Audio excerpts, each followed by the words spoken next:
가서 2장 14절부터 17절 말씀까지입니다. 14절 말씀을 보시면 바위 틈 낭떠러지 은밀한 곳에 있는 나의 비둘기야, 내가 내 얼굴을 보게 하라. 내 소리를 듣게 하라. 내 소리는 부드럽고 내 얼굴은 아름답구나. 원문은 이렇습니다.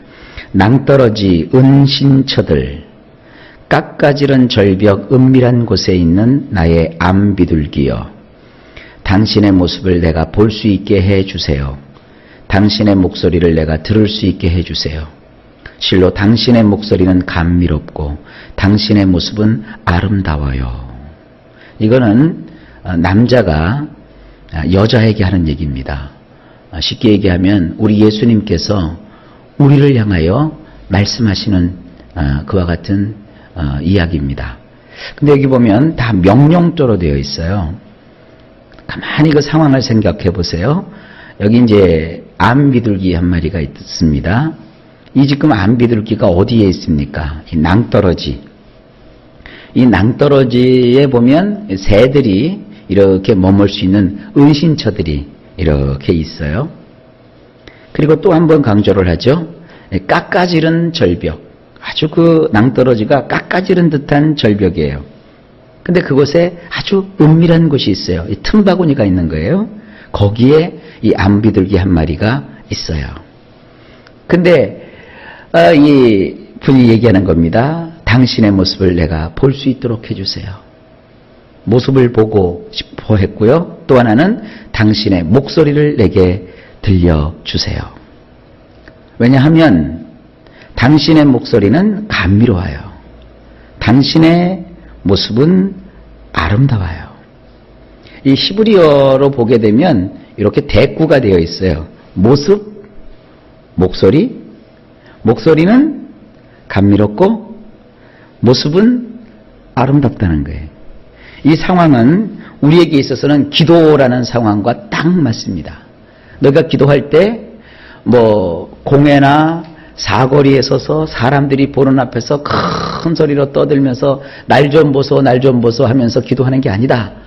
너희가 하나님 앞에 기도하려면 내 골방에 들어가 그것도 문을 잠고 은밀한 중에 보시는데 아버지께 너희가 기도하라. 은밀한 중에 보시는 아버지께서 너희의 기도를 다 들으신다. 근데 기도하는 사람은 어떻습니까? 그 목소리가 우리 주님이 감미롭대요. 아주 그 달콤한 맛을 가지는 것이 감미로운 것인데 우리 목소리가 그렇대요. 그리고 그 기도하면서 보이게 되는 우리의 그 모습은 아름답대요. 여러분이 가장 신앙생활하면서 아름다운 순간이 언제냐? 기도하는 순간입니다. 이 낭떠러지 은밀한 그 은신처에서 사실이요, 어떤 그 화가가 이 그림을 그린다면 이렇게 그릴 수 있어요. 되게 낭떠러지, 또 깎아지는 절벽, 그러면 거기는 세찬 바람이 불 거예요. 겨울이 이제 막 지나갔어요. 그리고 늦은 비가 한동안 쏟아졌어요. 어쩌면 그 비둘기가 온몸이 그 비에 젖었을지도 모르겠어요. 그 추위에 이 비둘기가 와들와들 떨었을지도 모르겠어요. 그래서 그 추위를 피하기 위해서, 그 비를 피하기 위해서 골짜기, 거기 깎아지는 듯한 절벽, 은밀한 곳 깊숙이, 아주 깊숙이 들어가서 이 비둘기가 거기서 와들와들 떨 수 우리가 있다고 생각할 수 있어요. 그런데 그 왕이신 그 하나님이 자기의 애인인 이 여인, 그 암비둘기를 향하여 뭐라고 얘기합니까? 이제 당신의 모습을 내가 볼 수 있게 해주세요. 당신의 목소리를 내가 들을 수 있게 해주세요. 그래요.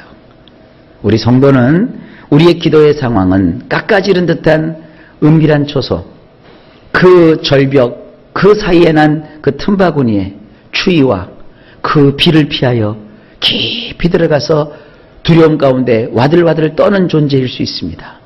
우리가 고난을 겪고 어려움을 겪을 때 그러한 처지에 있을 수 있어요. 거기서 우리가 좌절하고 포기하는 게 아닙니다. 누가 계시죠? 우리를 원하는 주님이 계신 거예요. 주님이 우리의 모습을 보고 싶어 하세요. 네가 그렇게 거기서 추워서 무서워서 와들와들 떨지 말고 이제 너의 모습을 나에게 보여다오. 가만히 있지 말고 이제 너의 그 음성을 바라여 나에게 말을 좀 해라. 그렇게 주님 말씀하시는 겁니다. 그게 기도예요. 여러분, 입을 열어 기도하십시오. 그리고 이렇게 일정한 시간마다 하나님께 여러분 자신을 보이십시오. 주님은 그것을 기뻐하십니다. 여러분이 이 땅을 사는 동안에 가장 아름다운 순간은 예쁘게 신부단장을 하고 곱게 꾸민 그 순간이 아니라 우리가 기도하며 하나님 앞에 있을 때 하나님은 가장 우리를 아름답게 보십니다. 15절, 우리를 위하여 여우 곧 포도원을 허는 작은 여우를 잡으라. 우리의 포도원에 꽃이 피었음이라. 이건 아가서 말씀 가운데 많이 알려져 있는 말씀입니다. 원문을 보면 이렇습니다. 우리를 위해서 여우들을 잡자고요. 여우들은 하찮을지라도 포도원들을 망쳐놓잖아요. 우리의 포도원들의 꽃들이 폈잖아요. 또 이제 장면이 확 바뀌어요. 이 절벽에서 이번에는 포도원으로 싹 바뀌어요. 이게 시의 매력이에요. 장면이 바뀌면서 이제 뭘 얘기하느냐. 여우들을 잡재요. 여우가 우리 성경은 한 마리인데 원문에 보면 여러 마리예요. 여우들이 있다는 거예요. 여우들이. 근데 여우들이 엄청나게 큰 여우가 아닙니다. 아주 작고 하찮은 여우들이에요. 근데 이 여우들을 그냥 두면 이 여우들이 포도원들을 다 망쳐놓는데요. 포도원도 하나가 아니라 원문에 보면 여러 개의 포도원이에요. 포도원들을 여우들이 다 망쳐놓는데요. 더욱이 이 여우들을 잡아야 될 이유가 포도원들의 꽃들이 폈대요. 여러분, 우리 인생이라는 것이 그렇습니다. 늘 절벽 은밀한 곳에만 이렇게 우리가 숨어서 와들와들 떠는 가운데 있는 것이 아닙니다. 우리 인생 가운데는 이렇게 포도원들의, 우리 인생의 포도원들의 이제 꽃들이 만발할 때가 오는 거예요. 그걸 위해서 우리가 해야 될 일이 뭐냐? 여우들을 잡아야 됩니다. 그러니까 이 여우들을 여기서는 긍정적으로 볼 수가 없죠. 이런 우리 인생 가운데 여우가 뭔지 제가 뭐 굳이 설명은 이 시간 드리지 않겠습니다. 여러분 인생을 허물어뜨리는 그런 여우들을 여러분 이제 잡으십시오. 기도로 잡고 생활 속에서 그런 여우들을 물리치십시오. 그 여우들은 크지 않습니다. 아주 하찮은 일입니다. 그렇잖아요. 신앙생활하면서 사실은 큰 일에 넘어가기보다는 작은 일, 자꾸 하찮은 일 때문에 마음 상하고 기분 상하고 그래서 하나님 앞에 서지 못하게 되는 일들이 얼마나 많습니까? 이 여우들을 방치하면 우리의 꽃들을 만발이 펴있는, 꽃들이 만발하게 펴있는 포도원들이 망쳐지게 되는 거예요. 여우를 그냥 두지 마시고 하찮은 여우지만 다 잡으십시오. 16절입니다. 내 사랑하는 자는 내게 속하였고 나는 그에게 속하였도다. 그가 백합화 가운데에서 양떼를 먹이는구나. 원문은 이렇습니다. 이제는 이제 여자가 남자에게 하는 얘기입니다. 내가 사랑하는 그이는 나의 것이고 나는 그의 것이랍니다. 그런 백합화들 가운데에서 먹이를 주는 자랍니다. 자, 이제 이 남자와 이 여자의 아름다운 관계가 여기 표현되어 있죠. 내가 사랑하는 그 남자는 나의 것이고 또 나는 그 남자 겁니다. 그 남자는 백합화들 가운데에서 먹이를 주는 자입니다. 그래서 이 먹이를 준다라는 말은요, 여러 가지로 해석이 가능합니다. 그래서 양들을 치는 자, 또 어떤 그 양들을 풀로 먹여주는 자, 이런 뜻이 있습니다. 그래서 이것은 어떤 뭐 사역을 뜻하기도 하고요. 여러 가지로 생각해 볼 수 있는데 저는 그 양을 먹인다 하는 말보다는 그 앞부분의 말이 더 마음에 들어요. 백합화들 가운데에서 이들의 이제 사랑이 이렇게 백합화로 표현되어 있는 것이죠. 아름다운 이런 관계를 얘기하고 있습니다. 자, 그 다음에 마지막으로 17절을 한번 볼까요? 내 사랑하는 자야, 날이 저물고 그림자가 사라지기 전에 돌아와서 베데르산의 노루와 어린 사슴 같을지라. 원문은 이렇습니다. 낮은 훅 하고 불려가고 그림자들은 날아가 버리기 전에 돌아오세요. 내가 사랑하는 그대인 당신은 수컷 가젤 또는 숫사슴들 가운데 어린 것 닮아야 해요. 베테르 산들에 있는, 이게 시적으로 좀 표현을 한 것인데요. 여기서 지금 제일 어려운 단어 하나가 베테르라는, 우리말로는 베데르, 원문에는 베테르라고 되어 있는데, 이게 이제 실제로 성지에 가보면 이 베테르 산은 없대요. 이 베테르라고 이름한 산은 없대요. 성경에 그냥 베테르 산이 나오는데, 이 베테르 산이 구약에 또 여러 번 나옵니다. 근데 이 베테르라는 말은요, 갈라졌다, 이런 뜻입니다. 또 이별했다, 이런 뜻이고요. 또 어떤 성경에 보면 영어 성경에서 이것을 너덜너덜했다, 뭐 이렇게 표현을 해요. 락이드라고 해서 너덜너덜한 산, 이렇게 표현을 합니다. 근데 아마도 이 성경을 연구하는 분들은 이 베테르를 어떻게 표현하느냐, 이스라엘 주변에는 바위산들이 많은데 그 바위산들이 아무래도 이제 갈라지고 쪼개지잖아요. 그런 것이 심한 어떤 한 지역에 여러 산들을 가리키는 말이다, 이렇게 또 풀고 있어요. 어쨌든 아마 쭉 그 본문의 내용을 보면요, 낮이 훅 하고 불려가요. 그러니까 태양이 또 올라갔고 하루 종일 있지는 않습니다. 근데 참 재밌게 표현을 했습니다. 이렇게 바람을 불면 날아가는 무엇처럼 우리가 삶을 살면서 낮을 살고 밤을 살잖아요. 근데 그 낮이 바람에 훅 하고 불려간대요. 그 다음에 이 햇빛이 뜨게 되면 온종일 그림자가 이렇게 생기잖아요. 근데 그 그림자들도 날아가 버린대요. 그러니까 세월이 참 빨리 가는 거예요. 이 낮도 훅 하고 불려가고 그림자들도 그냥 후숙 하고 날아가 버리는데, 그렇게 되기 전에 얼른 돌아오세요. 여러분, 우리가 세상을 살아가는 동안에 사랑할 날이 그렇게 많지 않습니다. 이 짤막하게 사는 인생, 우리 서로 사랑하며 삽시다.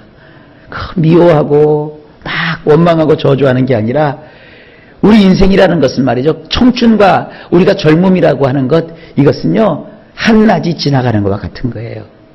그림자가요 이렇게 지나가는데 금방 지나가요.